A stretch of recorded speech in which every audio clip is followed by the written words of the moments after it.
আসসালামু আলাইকুম। Hello everyone. আজকে তোমাদের জন্য নিয়ে এসেছি নতুন একটা রেসিপি, গ্রাম্য স্বাদের ঘুষো চিংড়ি ভুনা।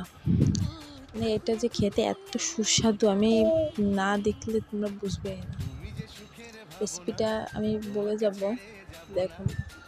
এই দিয়ে সিয়ারিতে এক থাল ভাত পেট ভরে খাওয়া যাবে। যার জন্য লাগবে চিংড়ি মাছ 250 গ্রাম।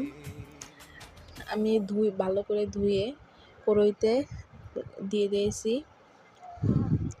সামান্য তেল দিয়ে এর মধ্যে আমি তোমার হলুদ দিয়ে দিছিলাম 1 চামচ। হলুদ দিয়ে ভালোভাবে নাড়াচাড়া দিয়ে ভেজে নিতে হবে।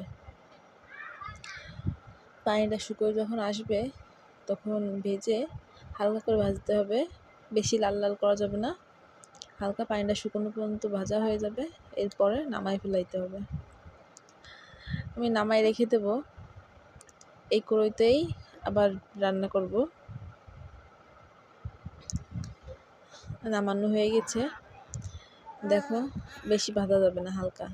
এবার দিয়ে দেবো রসুন বাটা 1 চা চামচ আর পেঁয়াজ বাটা 2 চা চামচ।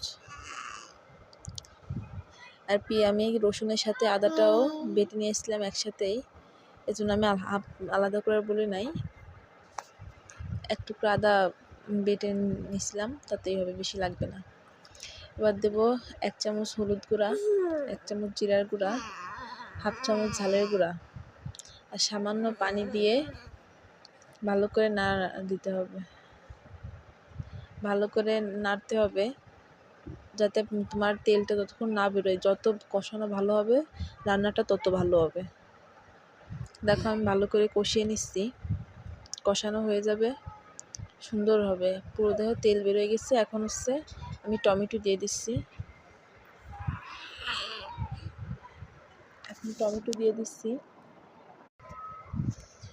ভালো করে কষানো হয়ে যাবে।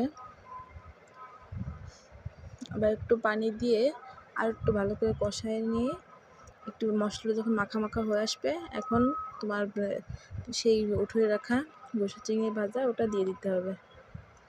ভাজাটা দিয়ে দিলেই ভালো করে নাড়াচাড়া দিয়ে এবার থেকে দেখতে হবে কেমন হচ্ছে। যখন সুন্দর তেল ছেড়ে দেবে আর একটু পানিটা টানবে, এখন নামাবো না। এখন দেখেন যে কত সুন্দর গ্রাম্য স্বাদের ঘুষো চিংড়ি ভুনা।